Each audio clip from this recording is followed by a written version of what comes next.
Well, hello, you fabulous interior design professional. Welcome to Business of Design, episode 387. It's Bigger Than You Think with Sarah Von Dreele. Now, you may remember Sarah. She's been on the podcast before, one of my favorite guests. She's an American artist. She's a product designer. She's a creative director. She has the most beautiful line of wallpapers and fabrics. And if you go to sarahvondreele.com, you will see exactly what I'm talking about. She's classically trained as a graphic design and typography artist. She went to RISD, the Rhode Island School of Design, and she decided some time ago to just pick up her paintbrush and see what she could create with her own hands, and then how she might bring that beautiful textile idea to the world of interior design. And she's done it. It's just so exciting. She has a new fabric collection that launched this spring called Metamorphosis, and the wallpaper launched as well. Beautiful stuff on the website. You have to go check her out. She's also at Sarah Von Dreele on Instagram, and all of that information is in the show notes. So we're having this wonderful conversation on the podcast today about this idea that so often, as female, in particular, entrepreneurs, we start our businesses thinking that they are small, and sometimes it stays that way. And so, what are the things we can do to kind of check ourselves, assess where we're at, get bigger if that's what we want? How can we keep ourselves on track? We want to be in the moment, but we want to have our eye on the bigger picture and the bigger prize. And the conversation got really interesting for me. I could talk to her for days and days. It is going to be an exciting fall for all of us at Business of Design. And I know Cheryl's going to talk to you about that right now. And then we're going to get right into the episode. We're really glad you're here. Thanks, Kimberly. Well, as I'm sure you know by now, this fall, Business of Design is turning 20, and we are celebrating at High Point Market. We've probably mentioned it a few times, but we'd love for you to join us on Saturday, October 26th. We have a full day of learning and laughing planned in partnership with Anmore, High Point Market, and Daniel House Club. We are kicking off our day. We have 3 mini seminar series presented by Daniel House in 3 of their showrooms. At 10 o'clock, we're going to be talking at Four Hands about growing profitability with vendors. At 11 o'clock, we'll be at Sunpan, ignore the budget and specify better products. And then at 12, at Etu Home, we're going to be talking about how design fees are not enough. So we'd love for you to join us for some or all of those. It's going to be a full day. And then, of course, at 3 p.m., head over to the Suites at Market Square. We are going to be on the Anmore stage talking Business of Design 2020 vision, looking back at 20 musts for your business that we've learned over the last 20 years. A lot of guests will be joining us on stage to also share their expertise. We would love for you to join us, and that's going to flow right into our celebration that will follow that. So, come out, meet Team BOD face to face, meet some of our partners and members. We've got so many members coming out that I am so excited to finally meet face to face. We don't get to do this a lot, so if you're going to be there, please mark your calendar, make sure that we are part of your agenda for the day, and we will see you at High Point Market. Thanks so much. Hello. How are you? Can you hear me? I can hear you. Can you hear me? Yeah. You These can are hear my me? daughters, so I'm like a little. Oh, nice to see. Wait, who's behind you, Matilda or Amy? Oh, you are good. Yes, that is a sketch for Matilda. I love Matilda. For those of you tuning in, you don't know what we're talking about. We're talking about some of Sarah's spectacular fabrics and wall coverings. And we're going to get into all of that. Nice to see you. You too, my dear. Well, it's been a minute since I saw you. Sure. When are we going to do another event in New York? What's the big holdup? Let's go, people. And I hope. Right? Oh my gosh. And And at the go ahead. I've left the city since we last saw each other. Where do But you live now? well, now I'm in northwestern Connecticut. I'm on this like mountain ridge in the very itty bitty corner of Connecticut between I'm like 30 minutes from the New York border and 30 minutes from the Mass border. I think that that was already in transition when I It saw was you last. happening. It It was was a happening. thing that was Wheels happening. were in motion. And are you loving the space and the freedom and the fresh air and all that kind of stuff? So nice. I'd like to say it's the lifestyle change I didn't know we needed. Right.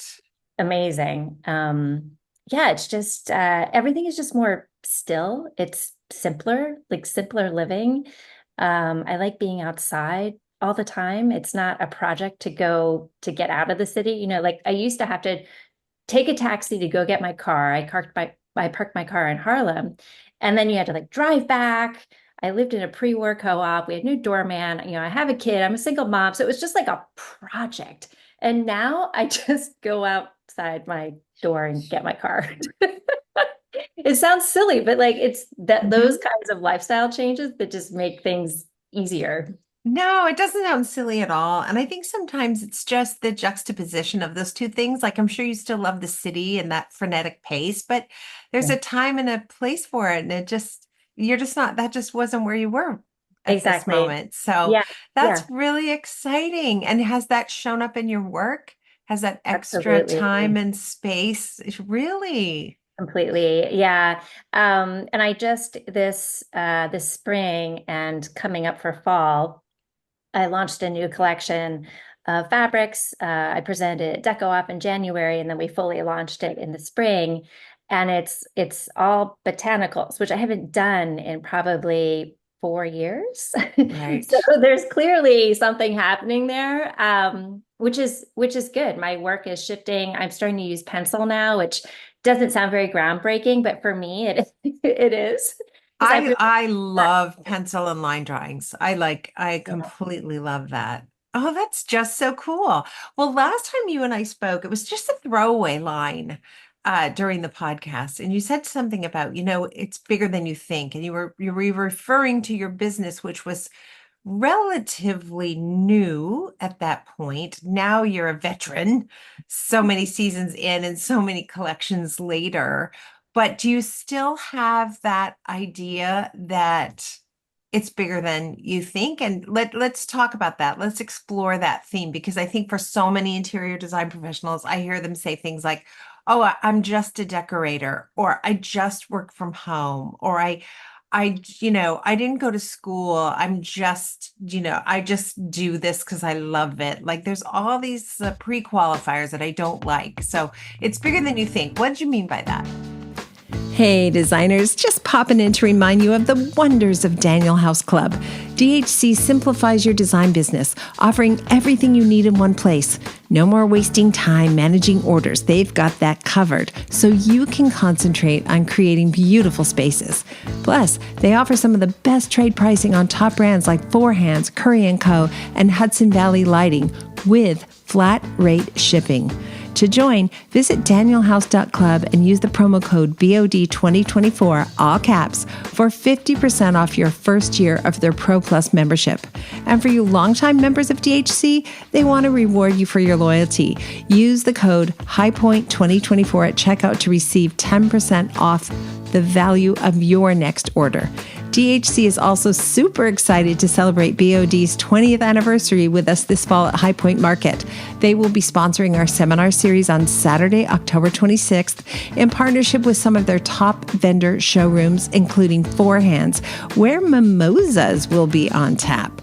Join Daniel House Club now and experience how easy managing your design business can be. Well, I have to say that quote, throughout this timeline and the last 5 years, I've spent a lot of time having as many conversations with people that have been in this industry much longer than me for their entire careers. And one of those early sound bites was, Sarah, this is bigger than you think. And a wonderful gentleman who has since passed, but was really a leader in our space and really a mentor to so many. we were in his office, and I think I was out of the gate maybe 30 days. And very humbly, I told my story. I showed my 8 patterns. That's all I had in this little binder. And and he took the time to listen to my story, and was so genuine in his counsel. And he was honest with me. And he said, I was shopping for showrooms, and he said, Sarah, this isn't the right place for you. Here are some other places that I think are the right fit. And that's when he said to me, he's like, you have something here, and this is bigger than you think. And I think at that moment, I mean, we had this wonderful conversation, and we were both very teary. There was this like connection in our conversation. Mm. And it kind of set me off and running. And I think he could see in me that I was a little timid. I had taken a huge risk by changing my career completely. And it was just like the little bump that I needed. And I think when we talk about, I love, you mentioned juxtaposition before, and context. And I think that is a theme that we should always have with us. And it's this change in scale. It's like, let's think about what we're doing right now today, because they're the things that we have to get through today. And then let's project and think forward, but not too much like in a micro way, because it's easy to get caught up in those details of how to get from like A to Z, and then it becomes intimidating. So Mhm. I like to have these, I kind of walk through the world with these analogies in my head, where I can assign, like I'm a visual person. So I like to have these analogies that give me a metaphor for where I'm going. And I think This Is Bigger Than You Think is one of those metaphors. Mhm. And it allows me to kind of forget about all the little steps in between. Like, we'll figure it out, right? Like, we'll figure it That's out. right. And I think that it's very easy to be overwhelmed by thinking about all of those details. And you know what? Maybe that goal isn't going to happen because something happened along the way and you switched and you went some other direction. That's okay too. And I think that's another part of growing a business, or whatever your path is, whether it's in relationships or being a parent. I think that it's very easy to kind of get stopped in our tracks by focusing on all the little details and being okay with it not working. It's okay. It's okay. I don't know if this is fair to say. Maybe this is not a fair generalization, but in my experience, so many women begin their business thinking it's small. It doesn't really matter that much. It's not that important. Um, all I want to do is just kind of make do, get by, get a little. Where I have met a lot of men who have a much bigger vision out of the gate. Why do you think there's so much wiring to play small? What's that about? Hmm. Pretty Right. big topic. And one that I love. Um, so I'm 48 years old, and my mother was on the cusp of that generational shift of women going back to work. She graduated from college in 1968. So she kind of had her foot like in either side, she Mhm. was wearing the white gloves on the train, but women were burning bras. Like, she was kind of like in both worlds. And I think that we have been wired for a really long time to play the supportive role. And even as a modern woman, as a married woman, was programmed a little bit. And yes, my husband made more money than I did. Yes, he took much greater professional risks than I did. And I did have another business, and I did have that mindset like, this is enough. Like, I wasn't growing it. It was just, I kind of slipped into this like, everything's fine, status quo. And then introducing a child into our life, then I was like, well, I wanted to be a parent, right? And we had the means to have help, but I didn't want help, and that was a choice. So And I don't regret that choice of backing out of my business. And I don't miss 1 minute, one tireless minute of water.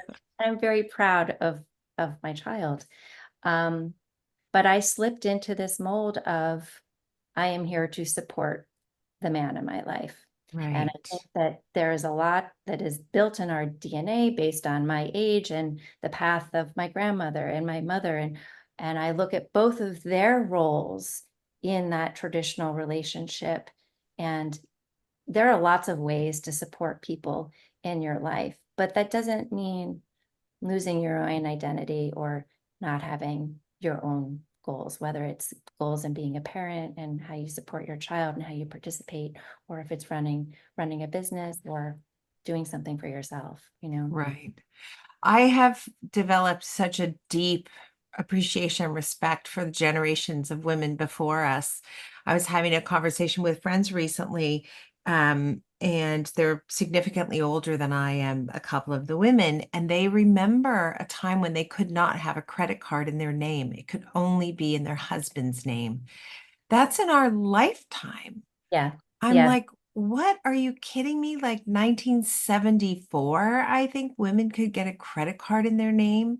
So I didn't have an appreciation for how much coding was taking place in my DNA and Yeah. how much I accepted that that was okay. And there should be no business of design. There's no reason there should be a business of design except that women predominantly are in this business and women do this very hard, complicated work for almost no money.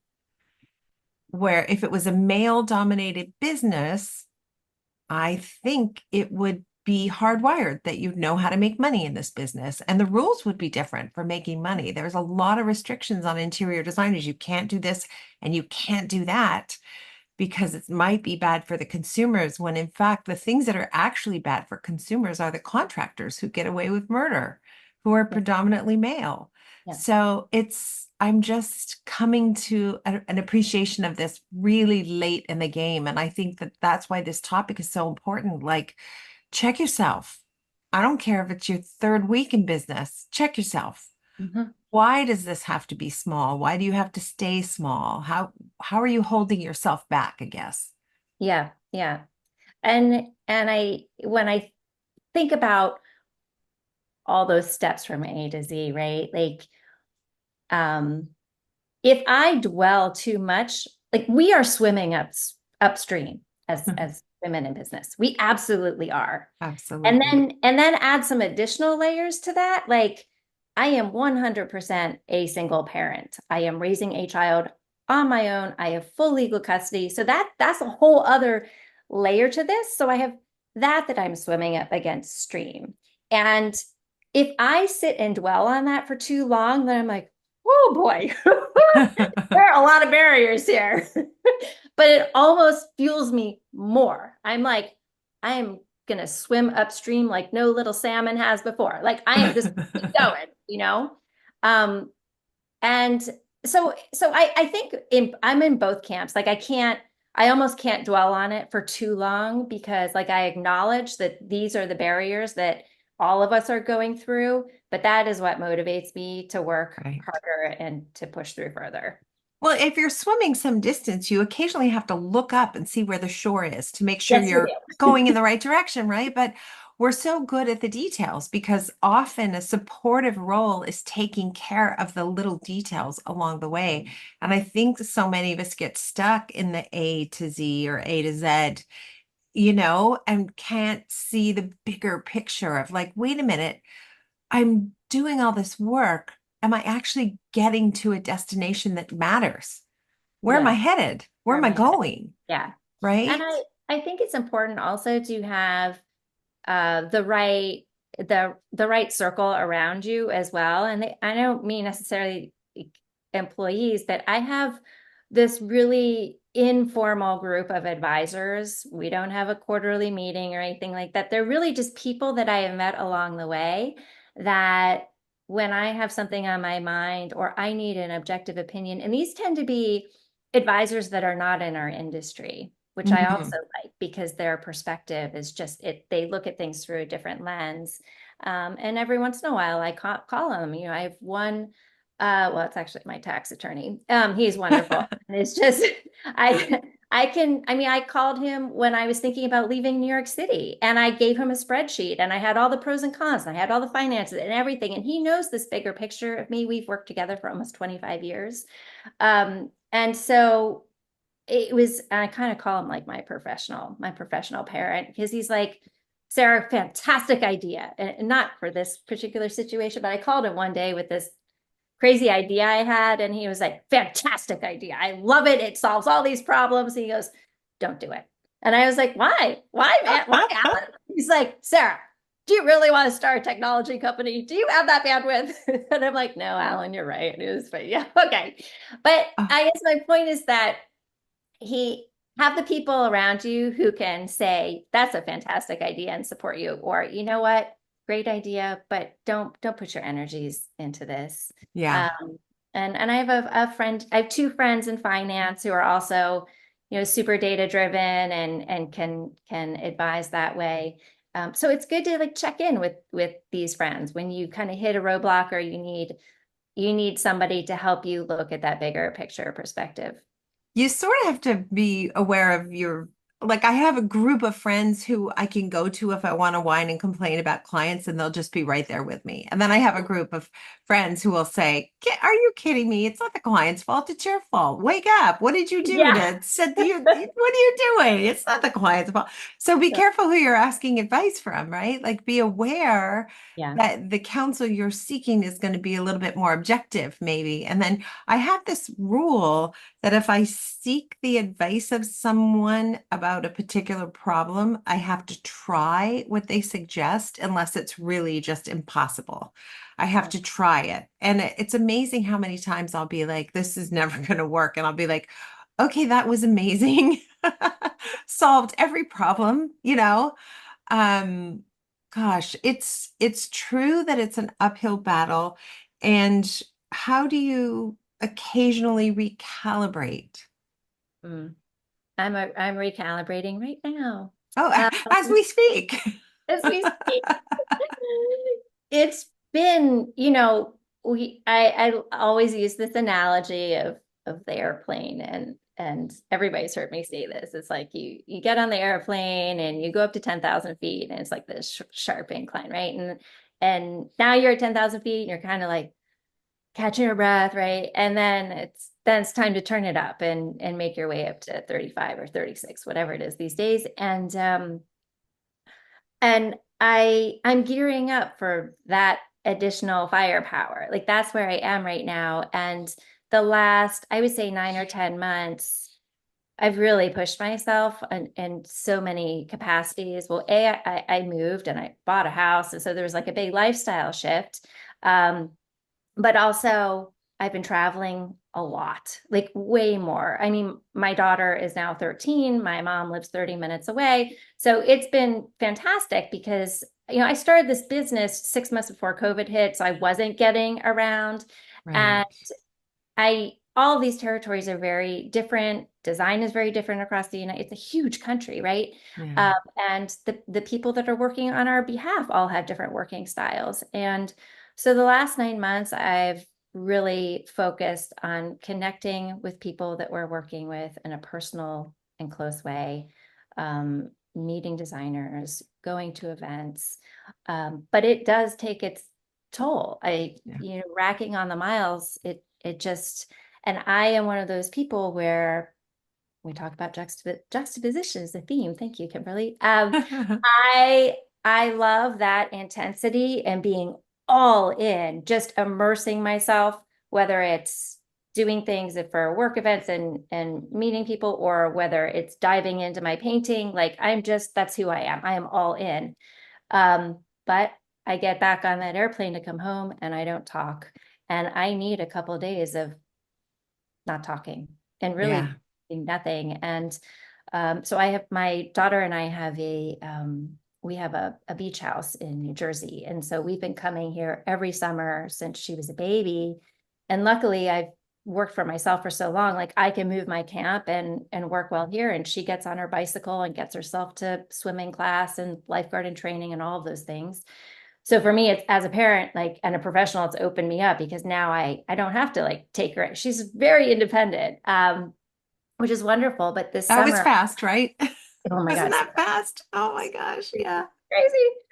Um, and but I kind of underestimated the year. And once I got here, I just kind of like, and I'm still kind of coming off of that. And I know what I have planned for the fall and for the beginning of next year. So I'm really taking that time. Like I read a book this weekend, a whole book in 2 days. What was it? I'm curious. It was The Lost Van Gogh. It's I like historical fiction. Okay. So It yeah. sounds fun. Yeah, it was. It was so fun that I was on the beach reading it, and one of my neighbors, she sent me a text that night. She was like, "What is that book that you're reading? It is, can you recommend it?" I guess because everyone saw me, I was just like this. Yeah, yeah. Oh my gosh. I'm reading Horse, which I'm really enjoying, which is lovely. I find I can only read if I have taken care to create some balance in my life. When I'm out of balance one way or the other, I can't read. It's a 100%. really good indicator to me if I'm on the beam or off the beam. I thank you for bringing that to light because you're so right. I can't focus on books unless everything else is just kind of like I don't have the headspace. Yeah. And I'm tired. I read so much for work. Like I'm always reading. So Yeah. last thing I want to do at night before bed is open a book. Don't you find too, like going, I'm assume that when you're doing the traveling, you're going to some of the showrooms and you're meeting some of the people that you've relied on to help introduce your beautiful designs to consumers. Yeah. Those face-to-face meetings are invaluable. There's nothing that comes close to the power of FaceTime with people. And I feel like we're just losing that. I absolutely agree. And I think that there are, there are a lot of designers in this universe, and there are a lot of products and a lot of product designers. And from a strategic perspective, it's like, how do you differentiate yourself? And, narratives are what connect us, and storytelling is what connects us. And like, I want to work with people that I connect with. And I think it's vice versa. Like, those are my people. And so going on those trips, although it does take a lot of energy, they're so rewarding. And I come back actually just it's funny because I'm tired, but I'm also recharged in a way because of this like human connection. Or I've told a story and somebody's told me their story and it's memorable and I can relate to that. And now that's connected us. And I, at a very high level, kind of esoteric conceptual place, I think like relationships and the relational connection for me is kind of an underlying theme in my work. It's like how wonderful actually that what we are all doing is that connector. That is what manifests itself in our relationships. Well, and your work is so personal. I never ever introduce fabric or a wallpaper to a client where I don't want to tell them a little story about how this came about or how it's going to infuse their home, what's the feeling they're going to have when they look at it, or, those it's a personal product that you are providing. It's not a generic product. Yeah, it's not generic. And I have this idea in my head about how artifacts and objects retain memory. Mm. And when my grandfather died, this was years ago, this was in 2007, I think. Um, he gave me a bunch of things from his studio, one of which was an old cigar box that had all of his jewelry making supplies. My grandfather was a naval architect, but he was an artist through and through in every medium. And handed me this box and said, well, and I was in art school at the time. He's like, well, maybe you can do something with this. And then he also handed me a binder. He did scrimshaw, and which is it's sketching in ivory, and the whaling ships, the sailors used to do that to kind of pass time. So he gave me his formulas for how he would do the scrimshaw, like the charcoal and the etching. And then he had these pieces of trace paper with his pen and ink sketches that he would do before he put it Wow. onto the ivory, and they were gorgeous. And he was just like, this dusty old binder. I'm like, oh my gosh, I need this binder. I framed every single one of these things. But when my grandfather died, I put that box, that dusty cigar box, next to my bed, because Mm. it just, I could feel him with me. Yeah. And I like how, you know, he was a huge inspiration to me and was the biggest supporter for me to go to art school. And it's not an accident that I have several patterns named after him. And to me, it's a nice way to remember someone, and to ensure that their memory lives on. And I think that just adds this other layer. It makes something more special. And whether it sells or not, I kind of don't care, because I've like made this thing that has preserved somebody who is so important in my life. And hopefully that's another extension of how we remember somebody, so that if that cigar box somehow gets lost, like there's something else that has now kind of continued his Yeah. legacy. I'm tempted to go to your website and just see if I can figure out which patterns are named after him. I saw there's a lot of female names. Yes, there are. I wonder if the actual pattern would be a clue about which one was grandpa. But anyway, what's his name? Well, his last name was Allen.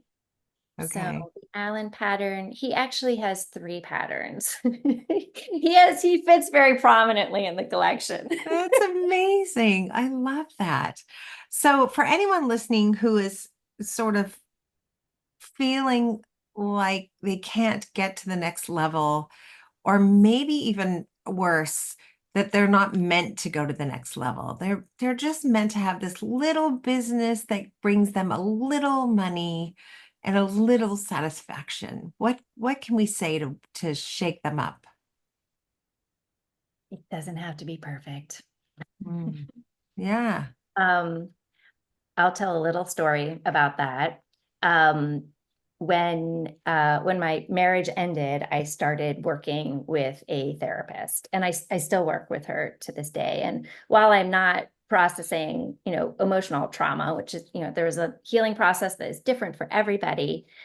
This is one of those people in my circle that has been instrumental in helping me continue to think forward on kind of all aspects of my life, including my business. And I had these paintings, and I had a small license. I had two small licensing agreements, and I was kind of thinking about, like, I want to do something that's for me. Like, I want to own this more. Like, I think I want to do this, but I was, the deadline for a trade show was coming very close, and I was kind of like, oh, well, maybe I'll just wait another year. And I remember Diane saying to me, Sarah, it doesn't have to be perfect. Just start it. It doesn't have to be perfect. And I was like, she kind of gave me license to take that risk and not be so worried about it. Like, it's going to be okay. It's not, what do you have to lose? Right. Right? And the sooner you take the risk, if it does fail, the less you've invested, for goodness sakes. Like, take the risk The risk, get early. out the door. So Jump in that's early. I think that's my number one, is that stop worrying about it being perfect. Yeah. And maybe just check in and see if you're playing small in some way. It just doesn't serve you. It doesn't serve the world. I don't know that it serves our daughters, our No, nieces, our aunts, our mothers. Right. no, not at all. No. Oh, it's so good to talk to you. You know, we like to end every episode with design intervention. It's just a great piece of business advice. It doesn't have to be theme related if you can think of something else that's kind of pushed you forward in your business. Mm. Oh boy. Um, okay, can we do a cheat sheet? Because I did think about this. And You now I did. I know. You definitely can do a cheat sheet. we do a You, cheat sheet. yeah, Okay, good. you talked about a conversation you had a few years ago that really struck you. Um, it was a validating conversation, and made you feel slightly less lonely on your road to business. Yes. I know exactly what conversation you are referencing, or I was referencing that you're now referencing. Oh, so and I think this all goes back to it all goes back to having that group of Mm, individuals, whether they're in your sector or not, that you can tap into every once in a while. And this is a former classmate of mine from RISD, and we've kind of crisscross paths over the last 20-ish years. And we connected, we would have coffee or we'd just see each other around the country. And then he invited me to dinner. I was like, sure. He goes, I'm in New York, let's get dinner. I'm like, okay, cool, let's do that. So we sit down, and he's had several businesses. He's invested in several design driven businesses. And he kind of looked at me after I was telling him all my woes, and he said, let me guess. You don't have anybody left to talk to, do you? Like your friends, your family, like nobody understands what you're going through. And I was like, yeah, nobody understands. mhm, Lonely. And he said, I know exactly how you feel. And it normalized it, mm. but it gave me a person, and it made me aware that I'm not alone, and that there are people in my life already that I can tap into. And so he and we get together, I don't know, a couple times a year. I was in Texas recently, and which is where he's based. And so, we had a beer and reconnected, and he said, here, let's talk more frequently. And so we had a couple calls that first, like I guess it was like my second or third year in. Um and he said, here are my three things that you should think about. Mhm. And to your point of like taking others' advice, and I was like, and he wasn't saying like you need to do this. He was like, here are three things that I think, should be on your radar. And they were really big picture things. And so I guess that's my design intervention, is like make sure that you reach out to those people. And if you don't have those people, put yourself in a position or in a space where you can start to meet those people. I've traveled with a design social pop-up now for almost 5 years, which is crazy. And I have met the most amazing women. It's pretty much all women. We have a couple of guys. They're lovely. That's One of the guys hilarious. was like, Sarah, is it okay if I'm in this group? It's all you ladies. I'm like, you're fine. We love you. It's all good. Uh, But out of this group of women that I've gotten to know, we've had like separate breakout conversations mhm. where we would talk we did this for about 2.5 years, where we would talk once a month, and we had a topic, and it we're all working on our, like these small, quote unquote, smaller design firms. It can be lonely, but guess what? There are lots of other people doing the same thing. And if you can find that collective of professionals, it's so helpful. Yeah, I don't think anyone's unique. Whatever that feeling is, there's guaranteed somebody else is having it. Somebody else has Yeah. been there. Someone solved it, resolved it, or they're even further down the path than you are. So yeah, we're just not alone. It's so good to see you. You look really great. I can't believe your daughter's 13. And what a journey. What a journey. I hope we'll get to hang out again. Let's figure out how to do that. I'm close to the city. I'm not far away. I'm like Okay. 2 hour train. It's all good. I met a girlfriend in New York, I don't know, just like a few weeks ago. She said, come over for a day. So I went for 2 days, and the city was absolutely empty. Nobody was in town. Nobody. It was Yeah. crazy. we zipped around everywhere. We got a car. She hired a car, and we went to Brooklyn, and then we went to down Soho, and we went shopping. We went to Bergdorf. It was the best. I'm I, like, you just know, the city wow. is the best time in the city. Or it can be, or the summer is the best time to be in the Yeah, city. empty. It can be hotter than, Yeah. whew.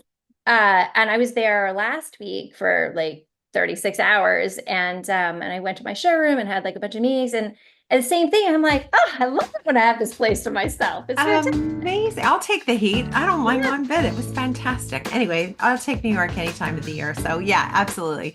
Great to see you. Good to see you too, dear. All right. Stay well.